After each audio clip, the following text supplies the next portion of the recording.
Wien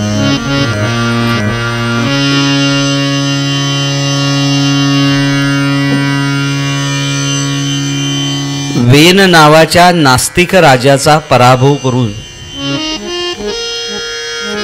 सज्जन लोक एकत्र आले. एकत्र येऊन आपली सज्जन शक्ती पणाला लावून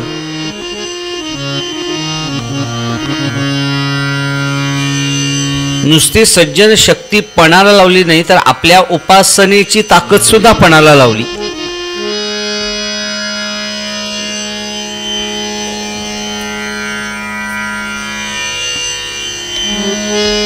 आणि आपलं मत किंबहुना आपले विचार हे योग्य पद्धतीनं मांडून सुद्धा जर काही उपयोग होत नसेल तेव्हा सज्जन लोकांना सुद्धा वाकडी वाट करावी लागते. स्वातंत्र्यवीर सावरकर म्हणतात त्याप्रमाणे सज्जन मार का खातो, कारण तो सज्ज न असतो. सज्ज न म्हणून तो मार खातो जास्त.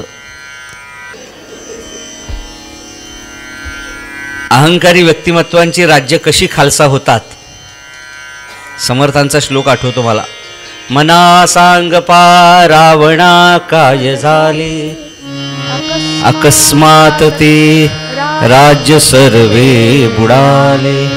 त्यामुळे आपण आहोत त्या अवस्थेवरती छान राहावं.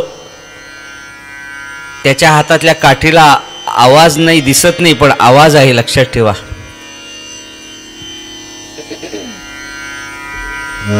सहज करू, सहज करू, सहज करू, एवढं काय एवढं काय असं म्हणणारे सगळे घरी बसले आज.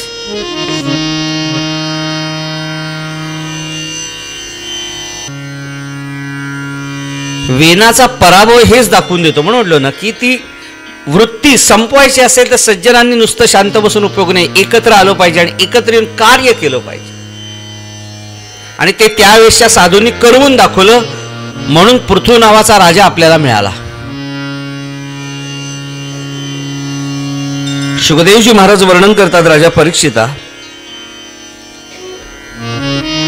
या पृथ्वी राजानी जे काही वेन आणि नियम घालून ठेवले होते पृथ्वीवरती, या जगतावरती, ते सर्व नियम शिथिल काढून टाकले आणि परत एकदा या पृथ्वी राजांनी पृथ्वीवरती, या जगतावरती धर्माचं राज्य निर्माण केलं. म्हणून त्याची मुलगी म्हणजे ही पृथ्वी असं म्हटलं जातं. पृथ्वीची मुलगी पृथ्वी. या वेनाच्या भीतीनं या पृथ्वी मातेनं, जननीनं, जगतानं सर्व औषधी वनस्पती आपल्या पोटामध्ये घेऊन ठेवल्या होत्या की घाबरून. कारण ही वेन हा काय करेल माहिती नाही. परिणाम या पृथ्वीनं त्या भूमातेला प्रार्थना केली. ती भूमाता गोमातेच्या रूपानं त्याच्या समोर आली आणि तिची प्रार्थना केली आणि तिने सांगितलं तू माझं दोहन कर. आणि मग ते दोहन केल्यावरती परत एकदा या सृष्टीवरती चलनवलन परत एकदा सामान्य रीतीनं सुरू झालं. दोहन हा शब्दाचा अर्थ फार छान आहे. दोहन म्हणजे दोहन म्हणजे दोन स्तन असा शब्द आहे. गाईला चार स्तन असतात, त्यातली दोन आपली आणि दोन वासरांची, म्हणून ते दोहन आहे. ती गाय त्या वासरांसाठी ते थोडं दूध ठेवून देत असते आणि बाकीचं देत असते. दुर्दैवाने आता सध्या सगळीकडे त्याही चारही सडांना ते पिन लावली जाते आणि ते दूध घेतलं जातं. मग मला सांगा त्या गाईची किंबहुना त्या मातेची ती किती हाल होत असतील त्या वासराचे, की त्याला त्याच्या वाटेचं दूध मला मिळावं, आपण पितोय. म्हणून प्रार्थना केली जाते गाईची. तिला दूध काढण्याआधी तिच्या पाठीवरनं हात फिरवला जातो आणि जेव्हा गाईचं दूध काढतात तेव्हा तिसरं कोणी तिथे उभं राहायचं नसतं. का ती गाय घाबरते किंवा बिथरते आणि दूध देत नाही. अजून आपण इतके लालची असतो की काही जण त्या गायीच्या समोर वासरू आणून ठेवतात. त्या वासराला पाहत पाहत ती जास्त पाणावते म्हणून. म्हणून दोहन हा शब्द जो आहे तो दोहन म्हणजे दोन तुझ्यासाठी आणि दोन वासरासाठी आहेत. पृथ्वीराजांनी हे सगळं सांभाळलं म्हणून त्याचा जय जयकार होत होता. माणूस आपण सगळे छोट्या छोट्या गोष्टी विसरून जातो आणि मोठमोठ्या गोष्टी करत राहतो.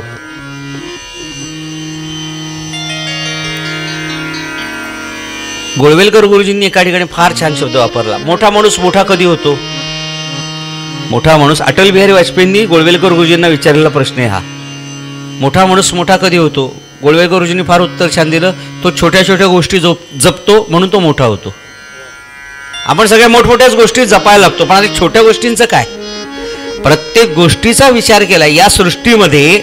या परमात्म्यानी, ऋषी मुनींनी प्रत्येक गोष्टीचा विचार केलाय. पृथ्वी मातेनं इथे पृथ्वीराजाला एक सुंदर संदेश दिलाय. पृथ्वी मातेनं पृथ्वीराजाला इथे सुंदर संदेश दिलाय. शुकदेवजी महाराज सांगतात, राजन, तो संदेश इतका छान आहे की पृथ्वी सांगते, राजा तुला जर मोठं व्हायचं असेल तर ऋषी मुनींनी सांगितलेल्या मार्गावरनं चाल. कारण ऋषी मुनींचा मार्ग हा कायम आपल्याला योग्य दिशेला घेऊन जात असतो. आम्ही वैकुंठवासी आलो याच कारणासी. कशासाठी? बोलिले जे ऋषी साच भावे वर्ताया. आम्ही वैकुंठवासी आलो याच कारणासी. आम्ही वैकुंठवासी आलो याच कारणासी. का? बोलिले ऋषी साच भावे वर्ताया. ते जसे वागले, ते ज्या मार्गावरनं गेले त्या मार्गावरनं आपल्याला जाता आलं पाहिजे. आपण आपले मार्ग शोधत बसतो. अरे पण ते मार्ग खास खळग्याचे आहेत. त्यांनी तुझं जीवन जगून दाखवलं. या जगतामध्ये येऊन एक सर्वसामान्य माणूस जन्माला येतो, तुकाराम नावाचा. सावकाराच्या घरात तो जगद्गुरु तुकाराम होऊ शकतो, हे त्यांनी दाखवून दिले. साधं संन्यासाचं पोरग, संन्यासाचं पोर म्हणून जन्माला येणारे माऊली ज्ञानेश्वर, कैवल्य सम्राट चक्रवर्ती होऊ शकतात. साधा शिंप्याचा पोरगा म्हणून जन्माला येणारा पांडुरंगाचे कंठ म्हणून नामदेव महाराज होऊ शकतात. का? संतांनी सांगून दिलेल्या मार्गावरनं पुढे जावं. म्हणून ती पृथ्वी माता सांगते पृथ्वीला, बाबा रे, तू चांगल्या मार्गाने नव्हे, संतांच्या, ऋषीमुनींच्या मार्गावरनं चाल, तू जगात मोठा होशील. शुकदेवजी महाराज वर्णन करतात, राजा परीक्षिता, या पृथ्वीराजानं 100 अश्वमेध यज्ञ करण्याचा संकल्प सोडला. आणि अश्वमेध यज्ञामध्ये यज्ञाचा अश्व संबंध जगतामध्ये सोडला की तो सगळ्या राज्यांमध्ये, सगळ्या देशांमध्ये पळत पळत जाऊन परत आपल्या देशामध्ये येईल. म्हणजे मला कोणीही शत्रू नाही. आणि असं म्हणतात की 100 राजसूय यज्ञ पूर्ण झाल्यावरती त्या व्यक्तीला इंद्रपद मिळतं. अश्व सोडला आणि यज्ञाला सुरुवात झाली.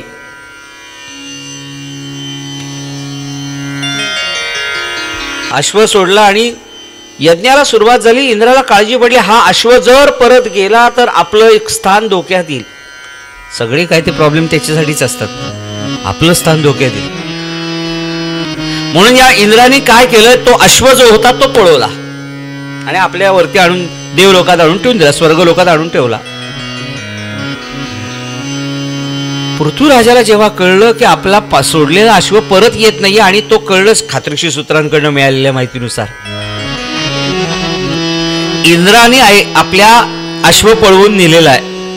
म्हणून पृथ्वीराजा इंद्रावरती स्वारी करायला निघणार. तेवढ्यात त्याचे जे ब्रह्मवृंद होते ते म्हणाले, अहो तुम्ही नका त्यात आपली शक्ती आणि वेळ वाया घालवू. आमच्या मंत्रामध्ये एवढी ताकद आहे की आम्ही म्हणू तो देव तुमच्या समोर आणू शकतो. श्रोते हो, आपल्या वेदांमधल्या मंत्रांमध्ये ताकद आहे. मंत्रणात त्रायते इति मंत्र, हा ते मंत्र त्या आवाहनासाठी असतात. आणि त्या मंत्रामध्ये तेवढी त्याच पद्धतीची ताकद आहे की ते मंत्राद्वारे तो देवता येतो म्हणजे येतो. बऱ्याच वेळा एखाद्या महान यज्ञामध्ये अरणीवरती तो अग्नी निर्माण केला जातो. त्याला सहज सुनहू असं म्हणतात अग्नीला, म्हणजे बळाचा पुत्र. तर ते मंत्र म्हटल्यावरती तो बरोबर तो मंत्र त्या गुरुजींनी त्या पद्धतीने जर म्हटला तर अग्नी त्यावेळेस येतो म्हणजे येतो. ते आव्हान आहे आणि ते मंत्राची तेवढी ताकद आहे. त्या ताकदीनच मंत्र निर्माण झाला पाहिजे. म्हणून गुरुग्रही जाऊन त्या काळी ते मंत्र शिकले जात होते. गुरुजी लोक ते हात वारे करतात बघा असे, ते कशासाठी असतात? वाटेल तसं नसतं ते, कुठेही कुठला ह्यात केव्हाही नसतो. मंत्र उच्चारण्याचे 3 पद्धतीने मंत्र उच्चारले जातात. एक उदात्त, अनुदात्त आणि स्वरित असे 3 पद्धतीने मंत्र उच्चारले जातात. ते प्रत्येक शाखेनुसार त्याचा उच्चार वेगळा आहे, त्या उच्चारानुसार हात वारे वेगळे आहेत त्याचे.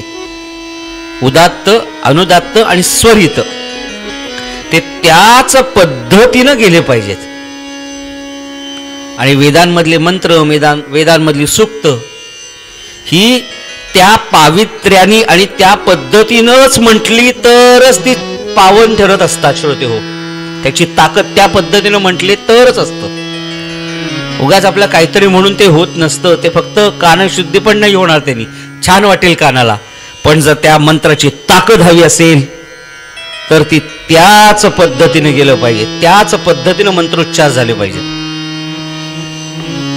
म्हणून आपल्याकडे मंत्र माता भगिनींनी, स्त्रियांनी म्हणायला परवानगी नाही. वेदांमध्ये येणारी सूक्त म्हणायला परवानगी नाही. का नाही? कारण ते वेद, ते मंत्र, ते श्लोक त्या पद्धतीनेच म्हटले तरच ते सिद्ध होतात, नाहीतर ते त्रासदायक ठरू शकतात.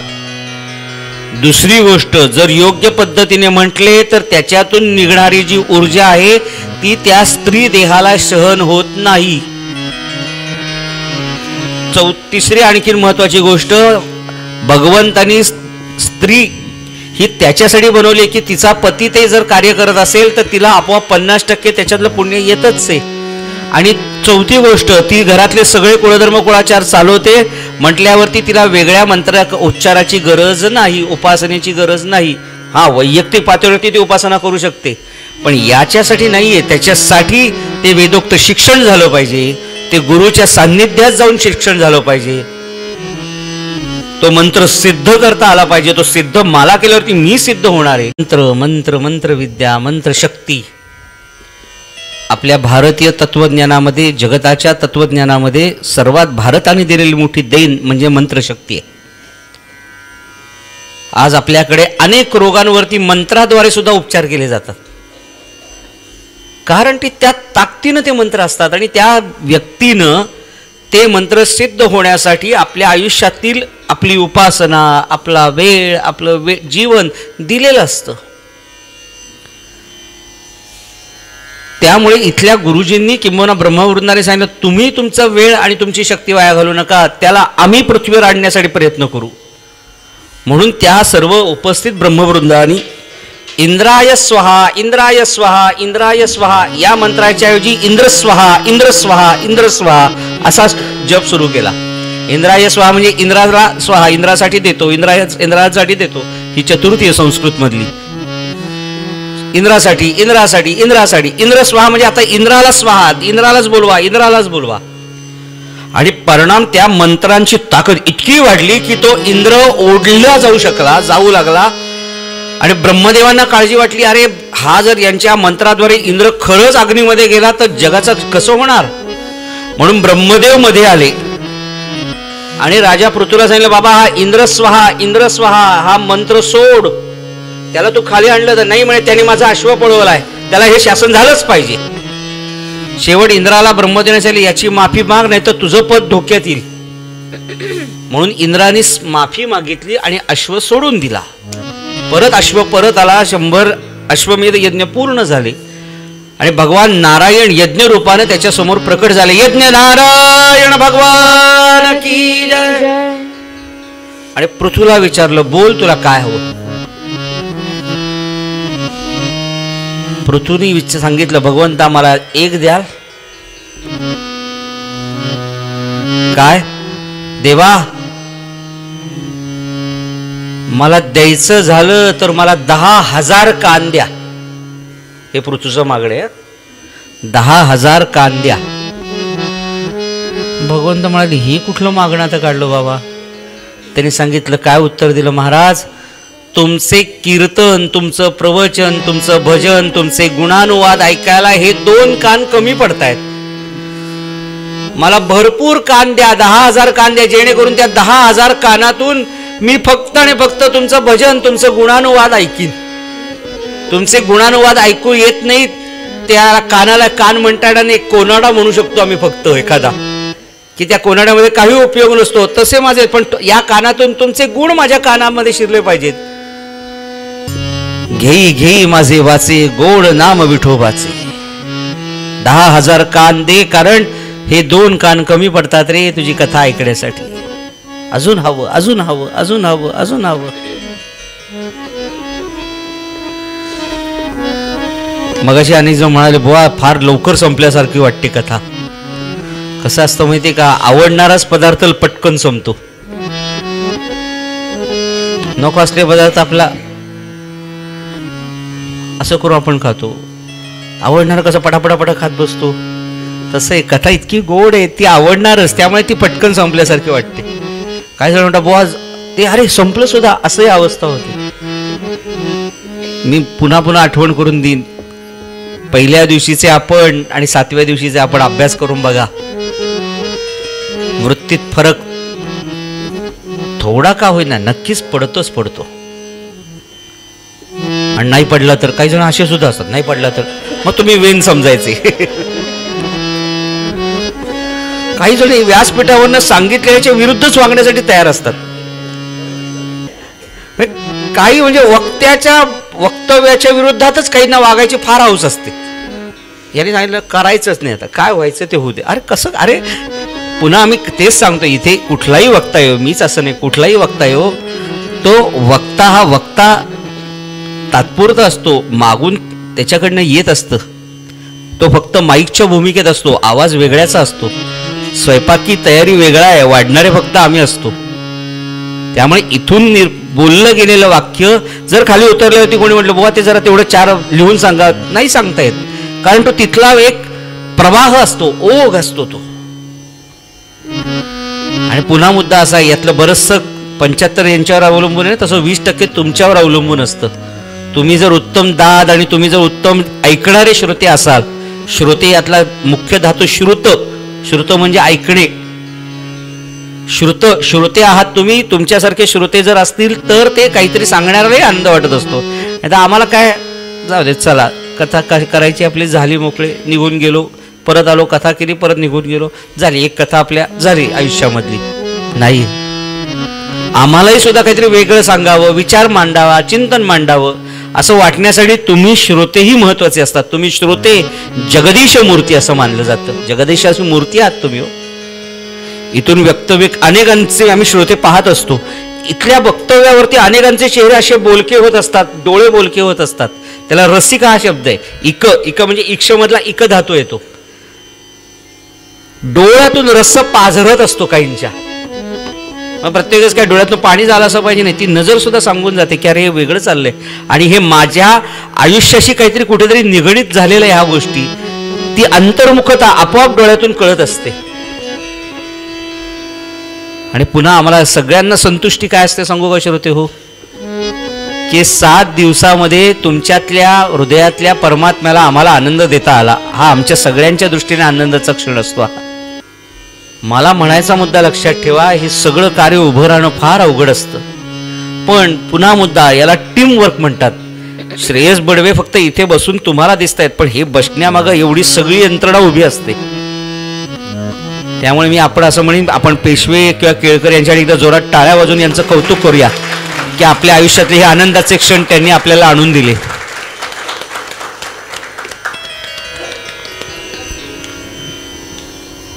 परमात्मा आपल्याकडनं कार्य करवून घेतो आणि त्याने ते कार्य करवून घ्यावं यासाठीच आपण त्याच्यासाठी शांत बसा. अच्छा भारी ठीक आहे. त्यांनी माझ्याकडनं सतत कार्य करवून घ्यावं यासाठीच माझे हात आहेत. त्यांनी सतत चिंतन माझ्याकडून करून डोळ्यांनी ते पाहावं म्हणून मला डोळे दिलेत, कान मला त्याच्यासाठी दिलेत, पाय मला त्याच्यासाठी, त्याच्या भजनामध्ये नाचावं, त्याची प्रदक्षिणा करावी, तीर्थयात्रा कराव्या, मुखी रामनाम आयुष्यात तेवढं करावं याच्यासाठी हे सर्व अवयव ठेवले तो आपले. शुकदेवजी महाराज वर्णन करतात, राजा परीक्षिता पृथ्वीराजा त्या पद्धतीने पुढे गेला म्हणून तो अजरामर झाला. याच राजाच्या वंशामध्ये प्राचीन बर्री नावाचा राजा होऊन गेला. प्राचीन बर्री हा प्राचीन बर्री राजा कर्मकांडामध्ये एवढा वाकबगार माणूस होता की कर्मकांडाशिवाय त्याला दुसरं काही सुचत नव्हतं. यज्ञ ज्या ठिकाणी यज्ञ असतो ती भूमी दर्भाने झाकून ठेवायची असते. यज्ञ ज्या ठिकाणी होतो ती भूमी दर्भाने झाकून ठेवायची असते. या प्राचीन बर्रीनं सगळी पृथ्वीच दर्भाने झाकून ठेवली की सगळीकडे यज्ञ करता यावे म्हणून. इतका कर्मकांडी होता. आणि त्या कर्मकांडीमध्ये त्यानं पशुहत्याही करायला प्रयत्न केला, सुरुवात केली. ती त्याच्या आणि या जगताच्या चलनवलनाला कुठेतरी घातक ठरत होती. आणि जे खोटं आहे, जे असत्य आहे किंवा जे विनाशी आहे त्यापेक्षा अविनाशी तत्वाला तू स्मरण कर असा अनेकांनी उपदेश करून सुद्धा तो त्याच्यात रमत नव्हता. शुकदेवजी महाराज वर्णन करतात राजा परीक्षिता एक दिवस देवर्षी नारद त्याला भेटायला आले प्राचीन बर्रीला.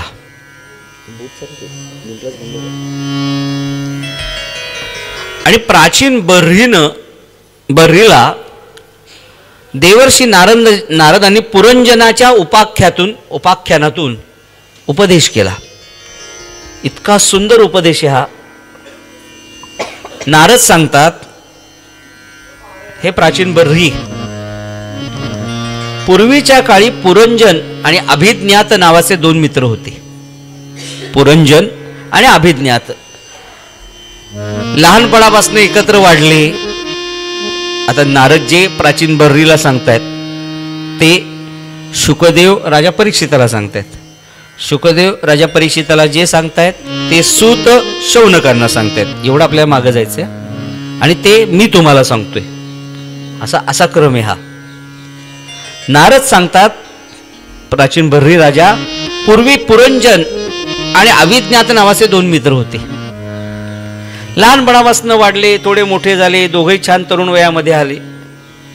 आणि हा जो पुरंजन होता तो त्या अभिज्ञाताला म्हणाला, अरे किती दिवस तुझ्याबरोबर राहायचं, जरा मला आता दुसऱ्या गावामध्ये जरा जाऊन येऊ दे, तू इथेच थांब, मी जरा जाऊन येतो. अभिज्ञात म्हटला, ठीक आहे, हरकत नाही, तू जा, तुला कुठे जायचं ते जा, पण लक्षात ठेव मी आहे इथे बरं, तू कुठेही गेलास तरी मी केव्हाही तुझ्या मदतीला आहे, मला विसरू नकोस. पुरंजन म्हटला, तुला कसं विसरीन, तू तर माझा जवळचा मित्र. ठीक आहे. म्हणून तो पुरंजन त्या अभिज्ञाताला सोडून दुसऱ्या नगरीमध्ये आला. थोडे दिवस त्या नगरीत राहिला. परत ती नगरीत कंटाळा आला म्हणून परत तिसऱ्या नगरीत गेला.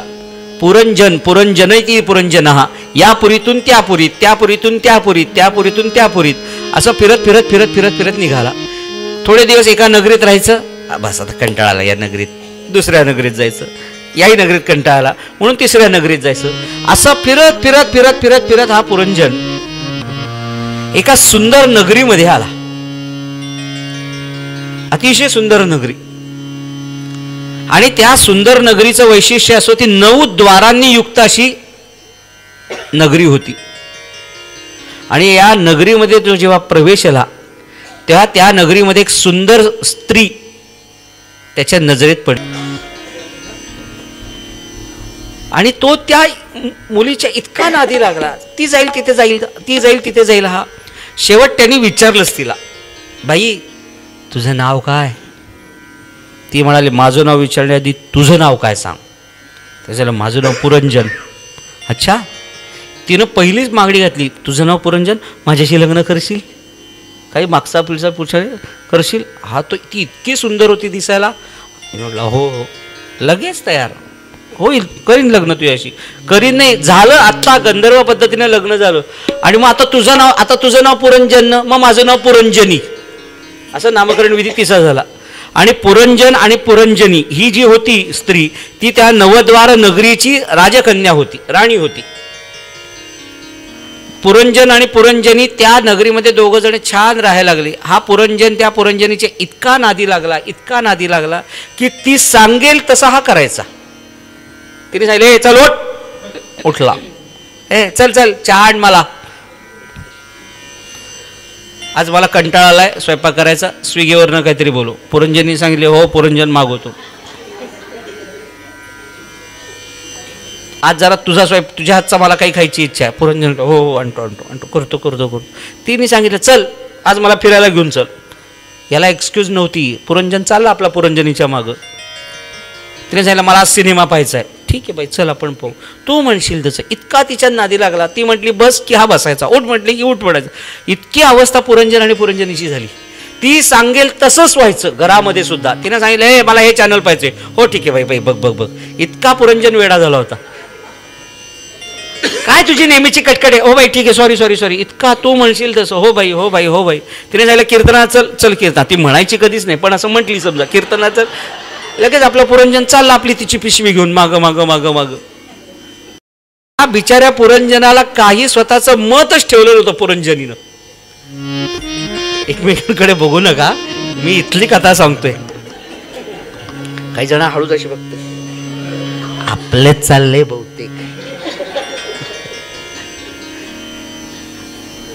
हे सगळं पुन्हा सांगतोय, या कथा आपल्यासाठीच असतात.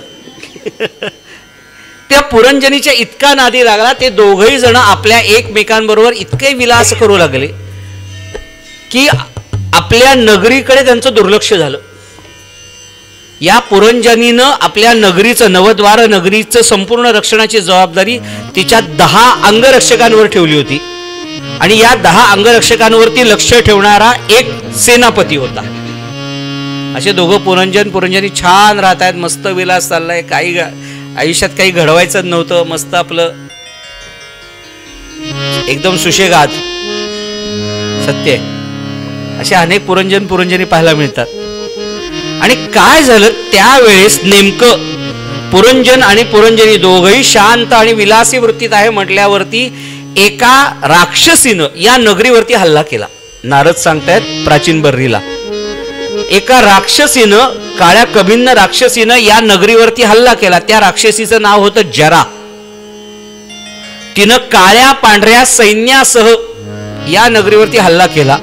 नगरीवरती हल्ला केल्यावरती पहिले हे पुरंजन आणि पुरंजनीचे 10 अंगरक्षक होते त्यांचा वध केला. नंतर जो सेनापती होता त्याचा वध केला. आणि पुरंजन आणि पुरंजनीला कैदेमध्ये ठेवलं. आणि या जरा नावाच्या राक्षसीनं पुरंजनासमोर प्रस्ताव मांडला, तू माझ्याशी लग्न करत असशील तर तुला सोडते. काय बाबा कुठली कुठली माणसं कशी असतात. ती मागच लागली त्याच्या. माझ्याशी लग्न कर, माझ्याशी लग्न कर, माझ्याशी लग्न कर. सगळ्यांची होतात, माझं का होत नाही. सगळ्यांची लग्न होतात, माझं का होत नाही. तूच माझ्याशी लग्न कर, तूच माझ्याशी लग्न कर. तो म्हटला नाही होणार. शेवट दोघा पुरंजन आणि पुरंजनीला दुसरीकडे एकमेकांना ठेवून दिलं. हा पुरंजन त्या पुरंजनीच्या इतका वेडावला होता. आता माझी सखी काय करत असेल, तिला माझ्याशिवाय कसं काय होत असेल, ती रडत असेल, महा रडायचा. आता तिला टीव्ही पाहायची सवय, आई कुठे काय करते तिची पाहायची सवय. आता तिला कोण पाऊल लावून देणार, रिमोट कोण, अशी इतका त्या पुरंजनीच्याच हे असं काही झालं मला तर ते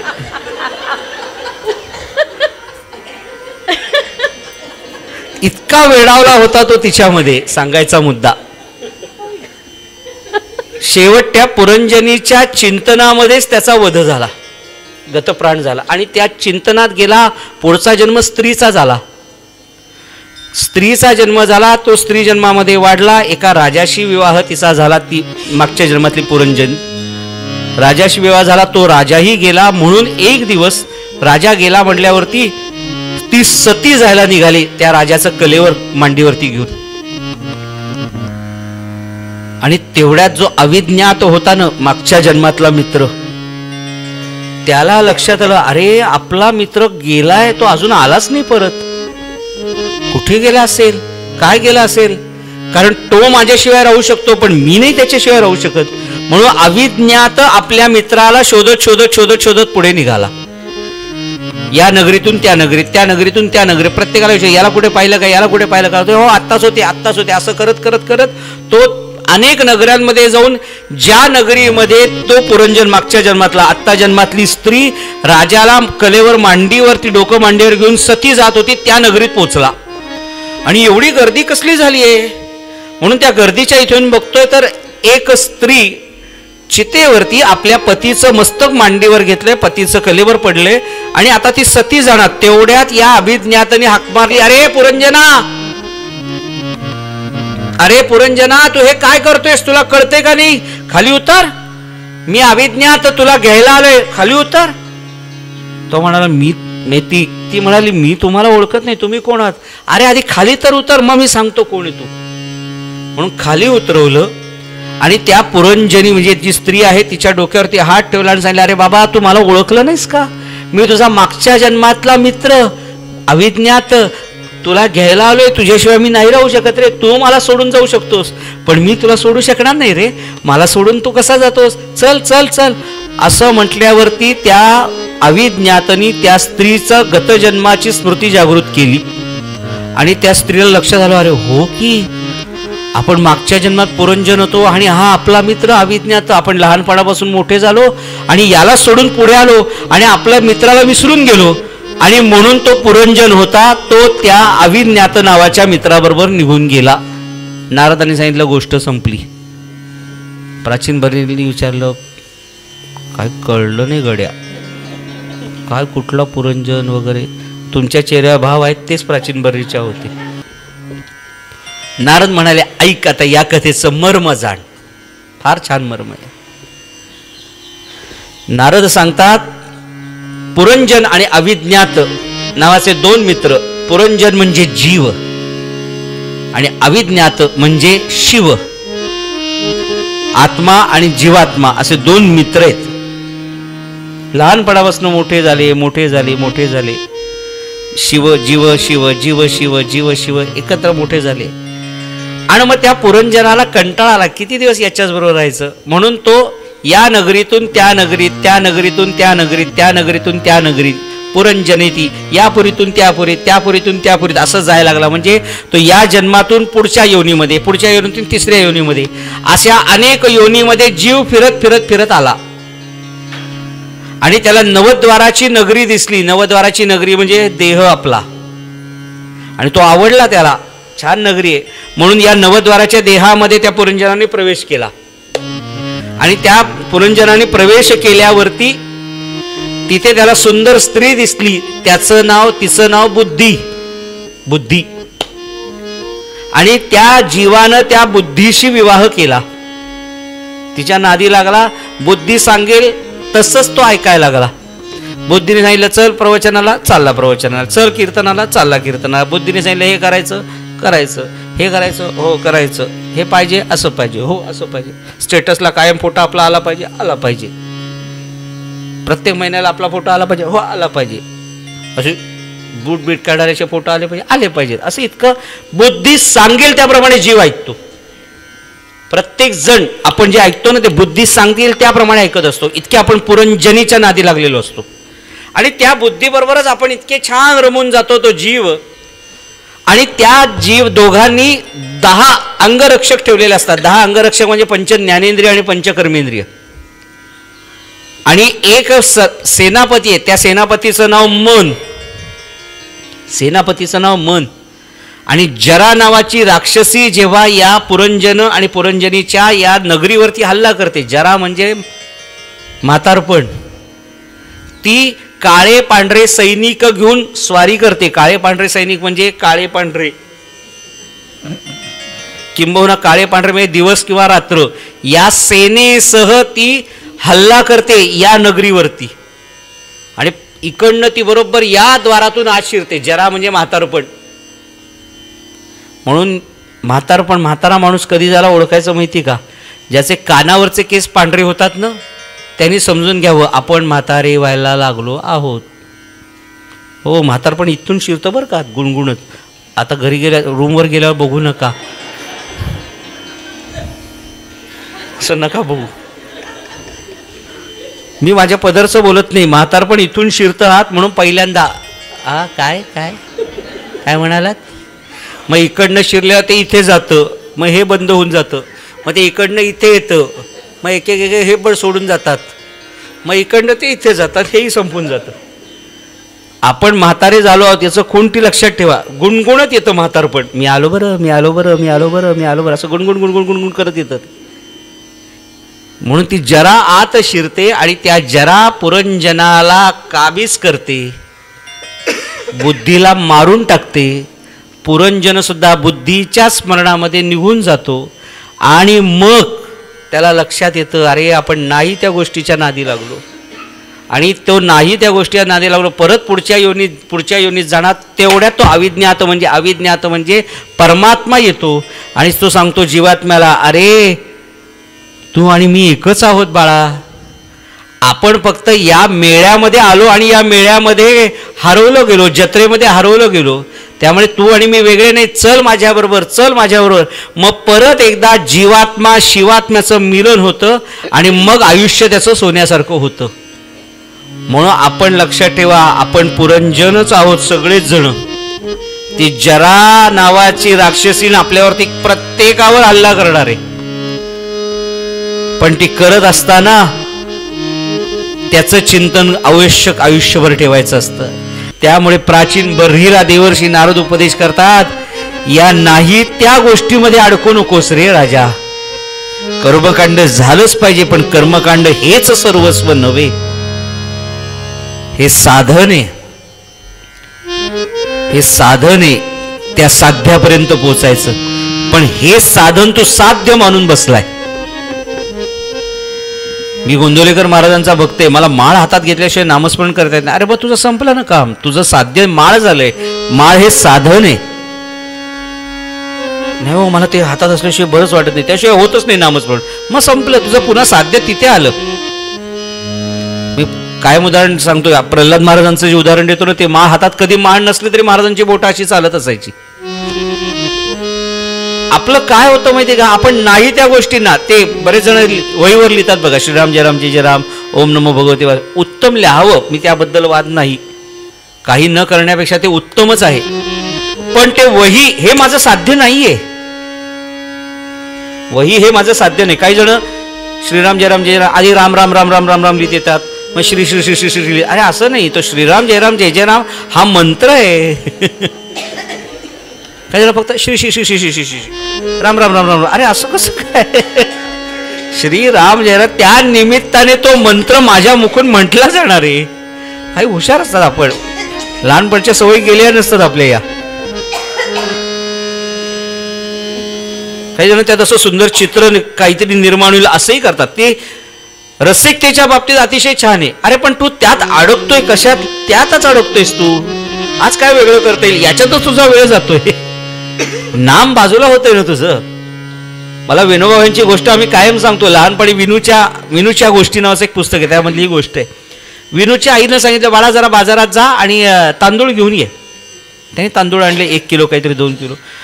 श्रावण महिना होता आणि आईला विचारलं, आई काय करणार तू. काय नाही म्हणे, अरे बाळा एक तांदूळ घेणार दर सोमवारी आणि ओम नमः शिवाय ओम नमः शिवाय ओम नमः, असे 1000 तांदूळ म्हणे मी वाहणार आहे, 1000 तांदूळ मी वाहणार आहे.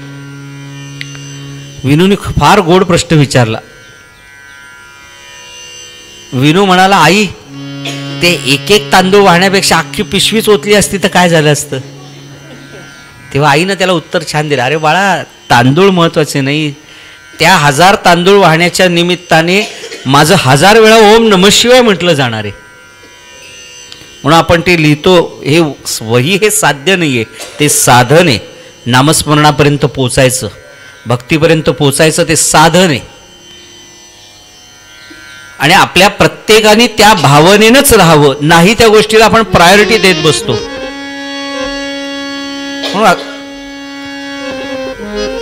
आणि दुर्दैवाने काय माहिती का, आपण ज्यांचे उपासक होतो त्यांनी या गोष्टींना कधी महत्व दिलं नाही. त्यांचं साध्य पूर्ण ठरलेलं होतं. फक्त माझ्याकडनं रोज काही ना काहीतरी उपासना घडली पाहिजे, माझ्याकडनं रोज काही ना काहीतरी. आपण श्लोक म्हणतो ना, उपासनेला दृढ चालवावे. दृढ हा शब्द फार महत्वाचा आहे या श्लोकामधला. दृढ, at any time, at any cost. त्या जे नाटक करतात ना त्यांना एक शब्द माहित असतो, शो मस्ट गो ऑन. काय व्हायचं ते होऊ दे, माझा ठरलेला क्रम आहे ना, माझ्या ठरलेल्या ह्याच्यात उपासना. मला बरं वाटतं, इथे अनेक जण आपली कथा झाल्यावरती संध्याकाळी विष्णू सहस्रनाम म्हणत असतात, काही जण सामूहिक उपासना करतात. आमचे हे सगळे पुण्यामध्ये सिंहगड रोडला सुदत्त संकुलातनं काही लोक आले, ते रोज संध्याकाळी उपासनेला बसतात. आमच्या आसवरीताई वगैरे सगळेजण उपासना करतात, किंवा आपण सकाळी काकड्याला इथे येतो. कितीही काही झालं तरी त्या उपासनेत खंड होता कामा नये, काही व्हायचं ते होऊ दे. कारण जशी आपल्या शरीराला त्या उपासनेची सवय लागलेली असते, तशी आपल्या आराध्य दैवतेला सुद्धा आपल्याच्या उपासनेची सवय लागलेली असते. दिवसातनं केव्हाही करा, पण करणार म्हणजे करणार. एक दृष्टांत गोंदवलेकर महाराज कायम द्यायचे. महाराजांकडे एक व्यापारी आला आणि महाराजांकडे व्यापारी आला म्हटलं, महाराज तुम्ही सांगता कायम की काहीतरी उपासना करा, उपासनेशिवाय राहू नका, उपासनेशिवाय काही राहू नका. पण आम्हाला वेळ कुठला मिळणार? आम्हाला सकाळी उठल्यापासून आज हा भाव, आज हे आलं, आज एवढ्या गोण्या आल्या, आज गव्हाचा भाव असा, आज मिठाचा भाव असा, याच्यातच आमचा अख्खा वेळ जातो. नामस्मरण कधी करणार आम्ही? महाराजांनी विचारलं, खरंच की राव तुम्हाला वेळच नाही. पण महाराजांनी काय सुंदर विचारलं, आंघोळ करताना काय करता हो? आंघोळ करताना काय करतो? आंघोळ करतो. तसं नाही, आंघोळ करताना तर रिकामे असता ना तुम्ही. हो, महाराजांनी सांगितलं, हे बघा एक तुम्हाला सांगून ठेवतो, आजपासून आंघोळीला पाण्याचा तांब्या डोक्यावर घेतला पहिला की तेव्हापासून विष्णू सहस्त्रनाम म्हणायला सुरुवात करा. सगळे आंघोळ होईपर्यंत विष्णू सहस्त्रनाम होईल व्यवस्थित. महाराजांचे शब्द त्या व्यापाऱ्यांनी इतके डोक्यात ठेवले, विष्णू सहस्त्रनाम पाठ केलं आणि रोज स्नानासाठी तांब्या डोक्यावर घेतला की ओम विष्णू षटकारो भूतभव्य भूतप्रभू भूतकृत भूतभृद्भाव भूतात्मा भूतभावना.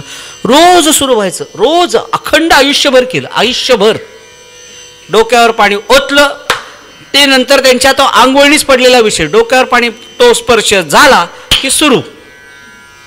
त्यात खंड कुठेही पडला नाही. म्हातारपणामध्ये जमत नव्हतं तरी रोज जमेल तसं पाणी डोक्याला स्पर्श झाला की काम सुरू करायचं.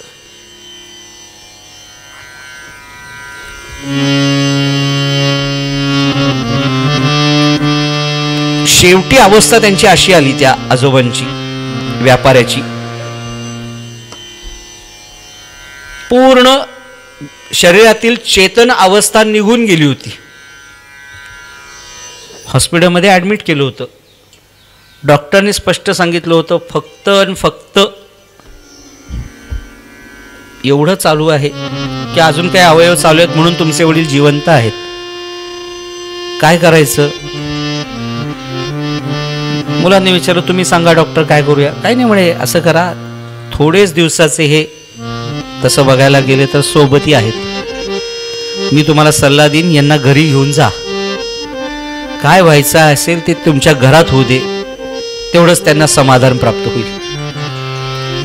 श्रोते हो, तुम्हाला सांगतो, त्यांना घरात आणलं. घरामध्ये सगळी व्यवस्था, पैसेवाले होते त्यामुळे घरामध्ये दुसरं हॉस्पिटल रूम तयार केले, ऑक्सिजन वगैरे, बेडवरती पडलेत. 5, 6, 7 दिवस तसेच गेले त्याच अवस्थेत. काही बदल होत नव्हता, काही कळत नव्हतं, काही नाही. घरचे सुद्धा म्हटले आता लवकर सुटावं यांनी, या अवस्थेवर आले. पण परिणाम असा झाला, त्यांचे जो थोरला मुलगा होता तो म्हटला, अरे आपण वडिलांना हॉस्पिटलमधनं आणले, 6-7 दिवस झाले, स्पंजिंग करतोय आपण, ते स्पंजिंग करणं काही बरोबर नव्हे, आपण त्यांना स्नान घालूया, आंघोळ घालूया. अरे पण घालायची कशी काही करून घालूया. म्हणून त्याच अवस्थेत त्यांना उठवलं, खुर्चीला बांधलं, आणि ते देह काही अचेतन अवस्थेतच प्राप्त होता. खुर्चीला बांधलं, गरम पाणी कितपत आहे, सोसवणारे की नाही वडिलांना वगैरे वगैरे ते पाहिलं. 3-4 मुलं बरोबर होती, कारण आता काय होईल माहिती नव्हतं, आयुष्यात काय घडणार आहे म्हणून श्रोते हो, तो तांब्या घेतला, तो तांब्याचं पाणी या व्यापाऱ्याच्या डोक्यावर टाकलं आणि ओम विष्णुर्व षटकार एकदम सुरू झालं. हे कुठल्या पातळीवरती होऊ शकतं? आयुष्यभर उपासनेला दृढ एका शब्दावरती. महाराजांचा शब्द प्रमाण मानला, डोक्यावरती पाणी घ्यायला सुरुवात करा आणि विष्णू सहस्त्रनाम म्हणा. ते आयुष्यभर व्रत जपलं, त्या व्रताने तुम्हाला सोडलं नाही, परमात्मा सोडत नाही. मी हे चरित्र सांगायचं कारण ते, एक वेळ पुरंजन विसरून जाईल पण अविज्ञात कधी विसरत नाही. आज सगळे ध्रुवचरित्रात हेच आपण पाहिलं, तो सोडत नाही हो आपल्याला. आपण त्याची उपासना सोडून देऊ पण तो कधी सोडत नाही. म्हणून we don't believe in God. विवेकानंदांना विचारलं, विवेकानंद म्हटले okay but God believe in you. देवाला तू मानत नाहीस पण देव तुला मानतोय ना. मला सांगायचा मुद्दा, ही कथा ती शिकवून जाते आपल्याला दृढ चाल व्हावी. म्हणून आपण कशाला प्रायोरिटी देतो, कशाला महत्व देतो, हे फार महत्वाची बाब आहे. नाही त्या गोष्टींना आपण प्रायोरिटी देत बसतो. अरे पुन्हा तेच मी सांगेन, पुढे आपल्याला गजेंद्रची कथा ऐकायची, त्यामध्ये तेच आहे की जे संपणार आहेत, जे विनाशी आहेत त्यांच्यासाठी आमच्याकडे भरपूर वेळ आहे. जे विनाशी आहेत त्यांच्यासाठी आमच्याकडे भरपूर वेळ आहे, पण जो अविनाशी आहे त्याच्यासाठी माझ्याकडे वेळच नाही. गुरुजींना आलेल्या विचारतात साधारणतः किती वेळात उरकेल, किती वेळाची पूजा साधारणतः सांगून द्या. असं आम्ही पहिल्यांदाच विचारून मोकळे होतो. जिथे प्रेम दाखवायला पाहिजे तिथे आम्ही व्यवहार दाखवतो, आणि जिथे व्यवहार दाखवायला पाहिजे तिथे आम्ही प्रेम दाखवत असतो. म्हणून आपण सगळ्यांची गल्लत तिथे होते आणि फसतो आपण नाही त्या प्रकरणामध्ये. शुकदेवजी महाराज वर्णन करतात, राजा परीक्षिता या उत्तानपाद राजाचा भाऊ, त्याचं नाव प्रियव्रत, त्यानं आपल्या रथाच्या साह्याद्वारे पृथ्वीला 7 फेऱ्या मारल्या रथात बसून. त्यामुळे या पृथ्वीवरती सप्तद्वीप 7 समुद्र तयार झाले. एवढा उपासनेमध्ये दृढ असणारा हा प्रियव्रत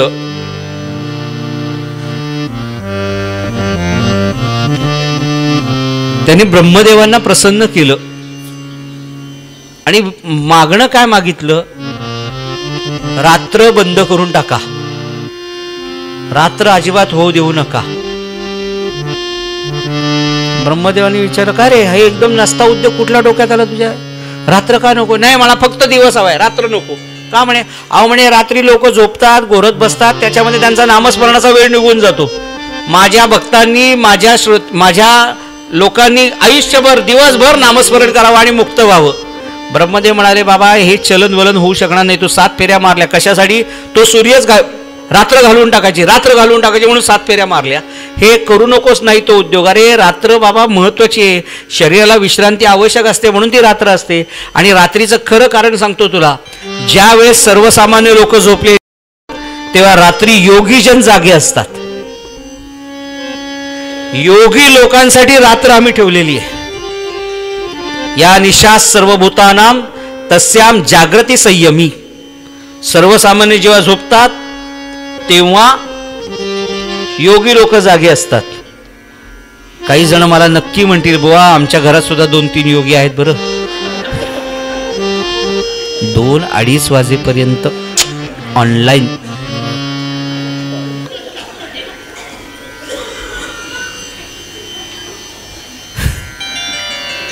ते योगी नव्हे, ते भोगी म्हणूया आपण फार फार तर. 2 वाजेपर्यंत ऑनलाईन असतो आमचा. पुन्हा मुद्दा, प्रायोरिटी. आपल्याकडे एवढ्या वेळ जागायला परवानगीच नाही आपल्या भारतीय संस्कृतीमध्ये. म्हणून ते काय लवकर निजेन लवकर उठे असते म्हणतात ना, तो मुद्दा अतिशय बरोबर आहे. म्हणून त्या प्रियव्रताला उपदेश करतात ब्रह्मदेव, अरे असल्या नाही त्या उद्योगात पडू नकोस. म्हणून त्या प्रियव्रतानी हा उद्योगधंदा सोडून दिला. रात्र होऊन जाऊ दे बाबा, लोकांना काय झोपायचं झोपू दे, ज्यांना नामस्मरण करायचंय त्यांनी नामस्मरण करू दे, मग मला दुसरं काहीतरी द्या. ब्रह्मदेव म्हणाले, माझ्याकडे आत्ता वेळ नाही, 2 दिवसांनी सरकार स्थापन होणार आहे, मला तिकडच्या गडबडीत जायचंय. मी माझं पोरग पाठवून देतो, त्याच्याशी काय ते बोल. पोरग म्हणजे नारायण नारद. देवर्षी नारद प्रियव्रताकडे पोहोचले आणि प्रियव्रताला देवर्षी नारद आल्यावरती प्रियव्रत म्हणाला, महाराज आता तुम्ही आलाय, तुम्हीच काहीतरी उपदेश करा. देवर्षी नारदांनी प्रियव्रताला वैराग्याचा उपदेश करायला सुरुवात केली. वैराग्याचा उपदेश सुरू केल्यावरती ब्रह्मदेव म्हणाले, अरे माझ्या मुलाला नाही तो उद्योग कोणी सांगितला. प्रजा वाढली पाहिजे, सज्जन लोक वाढली पाहिजे, यासाठी मी प्रयत्न करतोय आणि हा याला सांगतोय तू वैराग्यवादी हो, वैराग्यवादी हो. म्हणून ब्रह्मदेव गेले भगवान विष्णूंकडे, तुमचा भक्त लोकांना काय शिकवतोय बघा. लोकांना मी संसारात टाकायचं बघतोय आणि हा सांगतोय संसार करू नका, संसार करू नका. म्हणून भगवंत नारदांना सांगायला, अरे नारदा तू नाही ते उद्योग लोकांना नाही ते उपदेश करत बसू नको. या जगतामध्ये जितेंद्रिय राहून सुद्धा, बस संसारात राहून सुद्धा आपण संसाराचे न होणं हे जमू शकतं, असा भगवंतांनी नारदांना उपदेश केला. नारदांनी परत प्रियव्रताला उपदेश केला, बाबा त्यांचं ऐक, माझं नको आता भानगडीत पडू. म्हणून नारद भगवंत प्रियव्रताला उपदेश करतात की प्रत्येकानं वैराग्यवादी झालंच पाहिजे असं काही नाही. प्रत्येकानं वैराग्यवादी झालंच पाहिजे असं काही नाही. जे जितेंद्रिय असतात ते घरात राहून सुद्धा वनात राहिल्यासारखे राहू शकतात, आणि जे अजितेंद्रिय आहेत ते वनात राहून सुद्धा घरात राहिल्यासारखे राहू शकतात. बाबा हरकत नाही, मी काल परवापासून सांगतोय तेच. आता आम्ही उरलो उपकारापुरता. योग्य वेळी कमरेची चावी देऊन टाकली, संपलं. काही झालं तरी चावी माझ्याच ताब्यात राहील असं नको. पहिलं काय ते सगळे नियम मला विचारून करा, नाही झालं आता ते तुम्ही बघा. सगळं काय झालं ते माझ्या, अरे कशाला तुला मी सांगत असतो. आपल्याला कोणी विचारत नसतो, साधं कुत्रं सुद्धा आपल्याला विचारत नाही. साधं एखाद्या कुत्र्याचं आपण लात मारली, मारू नका, पण जर मारली तर बघा, ते आपल्याकडे डुमकून सुद्धा बघत नाही, ते त्याचा मार्ग निघून जातं. आपल्याला फार वाटत असतं आपल्याला सगळे विचारतायत, आपल्याला सगळे विचारत, कोणी विचारत नसतं.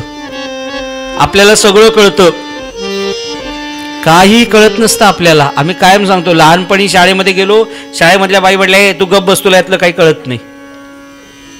नंतर मोठा झालो, कॉलेजमध्ये गेलो, कॉलेजमध्ये गेल्यावर मित्रमैत्री म्हणले तुम्हाला यातलं काही कळत नाही, तू गप्प बस. लग्न झालं, लग्न झाल्यावर बायकोला कळतं. हे वाक्य मी इकडे अजिबात बघून म्हणत नाहीये, तुझ्याचकडे बघते. तुझी घरी आहे त्यामुळे काय प्रश्न नाही. मुलं बाळ होतात, मुलं बाळ म्हणतात ओ बाबा तुम्हाला यातलं काही कळत नाही, चला काम संपलं. मग आजोबा होतो आपण, आजोबा झाल्यावरती तो रिमोट आणि मोबाईल मधलं काही कळत नाही, तो नातू येतो सरकन मोबाईल काढून येतो, आजोबा काय तुम्हाला एवढं सुद्धा कळत नाही होय. आणि शेवट इथून जातो कसं हेही कळत नाही. म्हणजे आयुष्याच्या सुरुवातीपासून आयुष्याच्या सांगतेपर्यंत सगळेजण आपल्याला सांगतात की बाबा रे तुला यातलं काही कळत, हा धन्यवाद, तरी आपल्याला कळलं का, बघा मान हलतायत की नाही.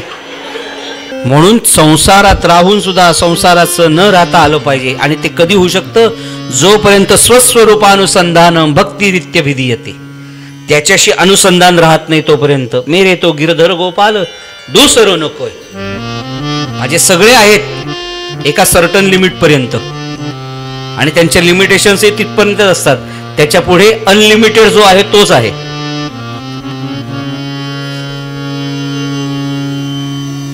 त्याच्या पुढे कोणीही नाही. एकापर्यंत सगळे माझे, पण एक ठराविक वेळ माझ्या दिवसातली, तो वेळ फक्त आणि फक्त मी भगवंताचा आहे, त्या उपासनेचा आहे. त्यामुळे नारद जे प्रियव्रताला उपदेश करतात, बाबा रे तू राहा संसारात पण जितेंद्रिय राहा. अजितेंद्रिय राहायला असतं वनात सुद्धा तू संसार निर्माण करू शकतोस. शुकदेवजी महाराज वर्णन करतात राजा परीक्षिता, या प्रियव्रताच्या वंशामध्ये नाभी आणि वेली यांच्या कुळामध्ये प्रत्यक्ष भगवंताचा अवतार झाला. त्याचं नाव ऋषभदेव. ऋषभदेव म्हणजे जैन तीर्थंकरांमधले एक ऋषभदेव, तिथून तो काळ सुरू होतो. ऋषभदेवाने सुद्धा आयुष्यभर कार्य केलं, आणि आयुष्यभर कार्य केल्यानंतर एका काळामध्ये लक्षात आलं की आता आपण हे राज्य सांभाळायला योग्य नाही, वय आपलं थकलं. ऋषभदेवांनी आपलं सर्व राज्य आपल्या मुलांच्या ताब्यात दिलं आणि ऋषभदेव वनामध्ये निघून गेले. वनाला वणवा लागला. ऋषभदेवांचं चरित्र हे फक्त चिंतनाचं आहे, आचरणाचं नाही. वनाला वणवा लागला आणि वणव्यामध्ये ऋषभदेव सहज चालत गेले, आणि एखादा माणसाचा व्यक्तीचा देह जळताना जसा आपण पाहतो तसा स्वतःचा देह जळताना ऋषभदेवांनी पाहिला. याला कारण देह वेगळा होता, आत्मा वेगळा होता, ही बुद्धी कायम स्थिर होती. आपण सचेतन असतो तो बस ही बुद्धी असते ठरलेली की हा देह वेगळा आहे, बरं आपण वेगळं. अचेतन झाल्यानंतर नसतं. हे मी का सांगतोय, आपल्या वेळेस हे आठवायला आपण नसू जागेवर. म्हणून आत्तापासूनच लक्षात ठेवा आणि रोज हे स्मरण करत जा, बाबा आपण अचेतन झाल्यानंतर नाही नाही नाही सचेतन आहोत, तोच त्या चेतनित्य भिधी येते, त्या देवतेचं स्मरण माझं आयुष्यात अखंड होत राहावं. शुकदेवजी महाराज वर्णन करतात राजा परीक्षिता, या ऋषभदेवांना थोरला मुलगा त्याचं नाव सम्राट भरत. हा भरत जो होता सम्राट झाला, अनेक वर्ष राज्य सांभाळलं. पण या श्रीमद भागवतातल्या किंवा पूर्वीच्या राजांचं हेच वैशिष्ट्य होतं, अनेक वर्ष राज्य सांभाळत होते पण नंतर लक्षात आलं की आपण हे राज्य सांभाळू शकत नाही, कारण आता ती ताकद आपल्याकडे राहिली नाही, निर्णय क्षमता नाही, कोणती क्षमता कमी आहे. म्हणून त्यांनी योग्य वेळ आली की आपलं सगळं साम्राज्य आपल्या पुढच्या पिढीच्या ताब्यात दिलं आणि सहज वनामध्ये निघून गेले. तेव्हा वन अवेलेबल होती म्हणून सांगतोय. पण यातनं आपण काय घ्यायचा बोध तो तुम्हाला लक्षात आला असेल. योग्य वेळ आलं, तुम्ही म्हणाल तसं बाबा बास झालं, आता मी खूप झालो.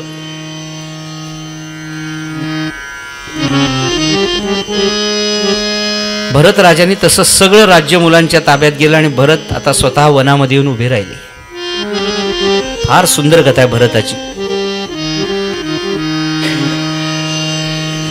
वनामध्ये आले, तपश्चर्या करायला सुरुवात केली आणि तपश्चर्या करता करता ती तपश्चर्या एवढ्या पातळीवरती भरत राजा पोहोचला की आता काही दिवसातच भगवान नारायणाचं दर्शन होणार.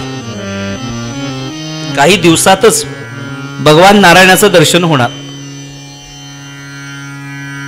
पण काय घटना घडली बघा आयुष्यामध्ये. भरत राजा हा भरत ऋषी म्हणायला पाहिजे आता एका जलाशयामध्ये उभे होते. जलाशयामध्ये उभे होते आणि त्या जलाशयामध्ये हातामध्ये पाणी घेतलं, अर्घ्य घेतलंय आणि ते पाणी अर्घ्य देणार. तेवढ्यात त्या जंगलामध्ये एका हरिणीच्या मागे एक सिंह लागला आणि ती हरिण होती, गर्भाशीण होती. ती पळत पळत पळत पळत हा भरत जिथे उभा होता त्या या काठावरती आली आणि तो सिंह मागं लागलाय म्हटलं ती त्या हरिणीने या काठावरून या काठावरती उडी मारली. या काठावरून त्या काठावरती उडी मारली आणि नेमकं दैवयोग काय असतो बघा, बरोबर ती मध्यावरती आली आणि तिथेच ती प्रसूत झाली. आणि बरोबर त्याच अवस्थेत ते पाडस या भरताच्या हातामध्ये पडलं आणि हरिणी उडी मारून निघून गेली. आपल्या हातात काय पडलं बघते तर अरे हे काय, पाडस.